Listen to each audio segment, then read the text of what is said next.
Shen Qingqiu narrowed his eyes and said, "It doesn't matter what Changqiu Mountain Sect Qingjing Peak's successor's character is like.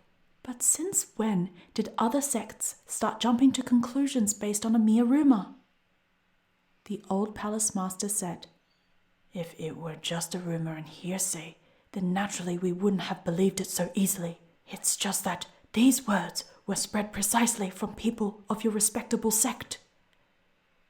He surveyed his surroundings and continued, "Everyone here knows and would agree that it is common for disciples to have good relations with one another. It is also inevitable for some gossip and slander to spread. It's only this matter of Peak Lord Shun deliberately suppressing how he beat and harmed his disciples, which makes him unworthy of being described as, quote, a noble and unblemished moral character." Upon hearing this, Shen Qingqiu was incredulous. Harming his disciples? Well, that was indeed the truth. When Luo Binghe was growing up, Shen Qingqiu would abuse him in every possible way, using him for child labor and the like. All those bygone days could be written into a tragedy novel of its own. As for the rest of the disciples, who were outstanding enough to be picked on, treated harshly, or evicted by Shen Qingqiu, they were so numerous they could form their own gymnastics team. Only the perpetrator of this crude treatment wasn't him, but the original goods. Yue Qingyuan said solemnly, "Since you know they were just rumors and hearsay, then how can you not know there's no benefit in dwelling on the subject? Admittedly, my younger sect brother does not habitually pamper his disciples, but to say he abuses them is crossing the line." Suddenly, a tender voice spoke up. Qin Wanyue could no longer resist the need to speak for her crush. "If my humble self may be so bold to ask sect leader Yue, ordering a teenage youth to fight against a demonic sect leader with 100 years of experience and armor bristling with poison spikes, could this not be counted as persecution and abuse?" This time, Shen Qingqiu could not continue to stand by like a quiet wallflower. "Neither spiteful nor mild," he said. "Whether it can be considered as abuse or not, I don't know. But what I do know is, if a master pushed his disciple out of the way of the poison spike armor and blocked it with his own body, this probably can't be counted as persecution. What do you think, Luo Binghe?" Hearing this name, the faces of many cultivators present flickered in astonishment, especially those from Changqiu Mountain Sect. Some had originally held up suspicions upon seeing his face, such as Qi Jingqi, and were now shocked by the reveal. As for those group leaders who had only just arrived at Jinglan City and been brought to their knees upon meeting Luo Binghe, they had already weathered the hail and storm and were now, in fact, calm and collected. In the past, because Shen Qingqiu frequently punished Luo Binghe, Yue Qingyuan had also seen Luo Binghe a few times, but that was during Luo Binghe's youth. Later, when Shen Qingqiu started putting Luo Binghe to good use, he would often be sent from Qingjing Peak running various errands, making it even harder to meet him. During the Immortal Alliance conference, he had glimpsed Luo Binghe's face in the crystal mirror, but only for a brief moment, and through the mirror's murky surface no less. Thus, this whole time, he had not recognized that this handsome, commanding youth beside Huanhua Palace's palace master was, in fact, Shen Qingqiu's dearest disciple from back then. Before this, Yue Qingyuan had heard that the palace master thought highly of his most senior disciple, so he had mistaken Luo Binghe for Gong Yixiao this entire time. Now, with Shen Qingqiu revealing this, he was also stunned. Amongst the crowd, Luo Binghe stared at Shen Qingqiu, gaze fixed. Shen Qingqiu tilted his head, spread open his folding fan, and unexpectedly had the impulse to return a smile, though the small curl of his lips probably would have been seen as a taunt or provocation. To say he wasn't angry at all was bullshit. Shen Qingqiu admittedly often worried about his own small life, so he was always overthinking everything when it came to Luo Binghe.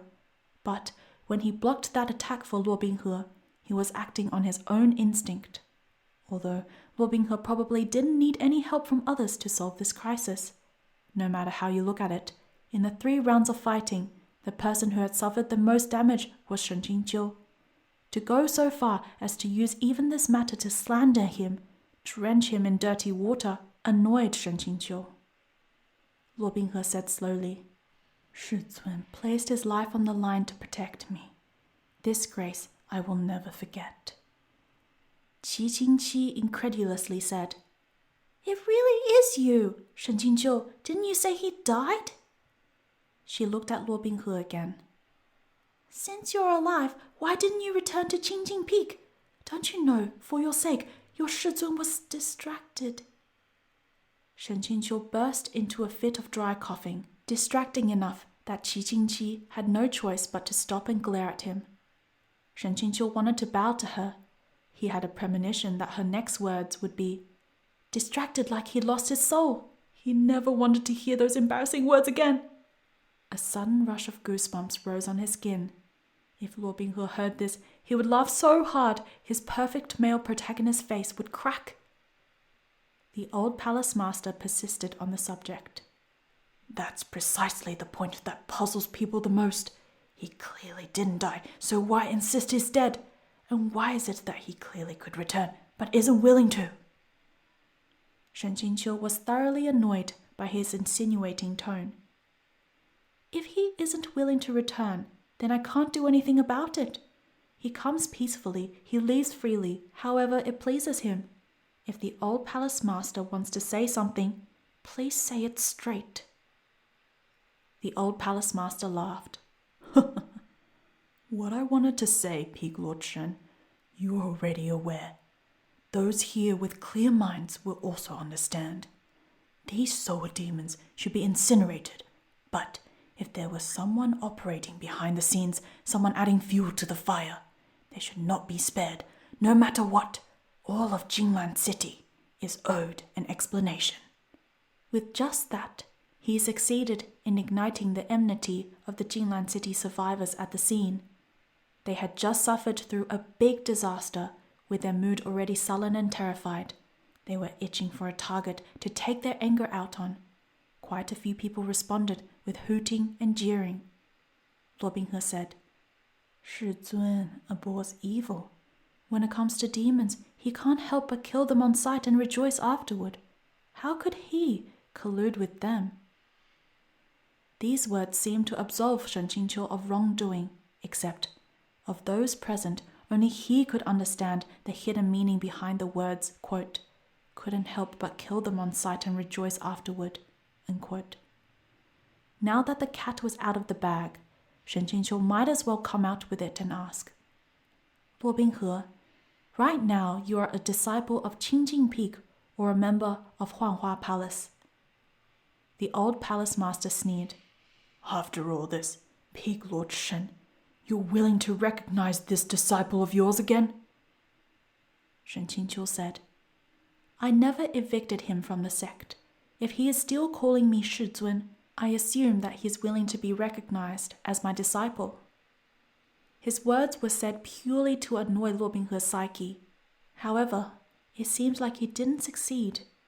Luo Binghe's eyes flickered. Shen Qingqiu didn't know if it was his imagination, but the expression in Luo Binghe's eyes appeared to clear. In a moment, there were distinctly 2 opposing factions, standing opposite one another. It was as if sparks collided, emitting an aura of hostility, swords drawn, bows bent. As for the Soa demon who had triggered this conflict, he was forgotten to one side. No one cared to deal with him. Suddenly, a coquettish female voice asked, Shenjiu, are you Shenjiu? Shen Qingqiu's unperturbed countenance was almost cracked into the great African Rift Valley. To hell with it all! Is it heaven's intention to kill me today? It's over. It's this woman. It's Qiu Haitang. In the original work, Qiu Haitang's appearance signified only one thing: Shen Qingqiu's complete fall from grace. Though Qiu Haitang was no longer a young girl in the spring of her life, her face was as fair as a magnolia, painted gorgeously with makeup. Her body was slim, her bosom ample, her appearance was truly extraordinary, and because her appearance was extraordinary, she naturally could not escape the fate of becoming part of Luo Binghe's harem. The problem was, she once had a relationship with Shen Qingqiu. Congratulations to be involved in ambiguous relationships with two wives of the Stallion novel's protagonist. The original Shen Qingqiu was truly one of a kind. At least, from all the Stallion novels that Shen Yuan had read, he couldn't find another character like this. But, thinking back, this revelation must have been the thing that sparked the second wave of the reader's comments saying, "Cut off Shen Qingqiu's family, Jules! If you don't, I'll quit reading!" Shen Qingqiu's heart broke into a barrage of endless swearing in response to this perilous situation. Qiu Haitang drew her sword and leveled it horizontally before her chest with an attitude of, if all comes to worst, she'd kill him, then herself. "I'm asking you a question. Why do you not dare to look at me?" "Bruh, how can I dare to look at you? You're coming after my life." Qiu Haitang's expression was full of sorrow. "I was saying it was no wonder I searched for so many years and never saw you again. It turns out you had long reached a higher place in life and became this lofty Qingjing Peak Lord. Ha ha! How impressive!" Shen Qingqiu truly didn't know where to look or what to say. Consequently, he gazed steadily forward and did his best to school his expression into detached apathy. The crowd was whispering amongst each other. Yue Qingyuan whispered, "Qingqiu, this young lady and you are truly old acquaintances?" Shen Qingqiu's tears watered the fields of his heart. "Marshal brother, don't ask." On that side, Qiu Haitang spoke again in a distressed tone. "Old acquaintances? Not only were we acquaintances, I and the Sanctimonian's man were childhood sweethearts. I'm his fiancé." Hearing this, Luo Binghe's brows twitched wildly. Shen Qingqiu ranted inwardly. "No, you're obviously Luo Binghe's wife. Hurry and wake up." Shang Qinghua exclaimed, "Huh? Is this true? How come I've never heard of Shen Marshal brother mention this before?" Shen Qingqiu pulled at the corner of his lips and gave him a fake smile. "Could you please not add fuel to the fire?" This melodramatic and hated part of his history that painted him as Scum villain. Who was it that made it up again? And someone even had the nerve to stand there enjoying the show. And these bystanders, aren't they cultivators? How come they all love watching gossip? Everyone, leave, get out. Qiu Haitang gave a bitter smile. "This person is a beast in human form. Refined-looking scoundrel. Naturally, he doesn't dare to mention things that would give him a guilty conscience." Great Master Wu Chen had interacted with the three people of Changqiong sect for a period of time and received Shen Qingqiu's care, so he had good feelings towards the latter. During Changqiong Mountain sect's dispute with Wanhua Palace, he didn't have the opportunity to interject.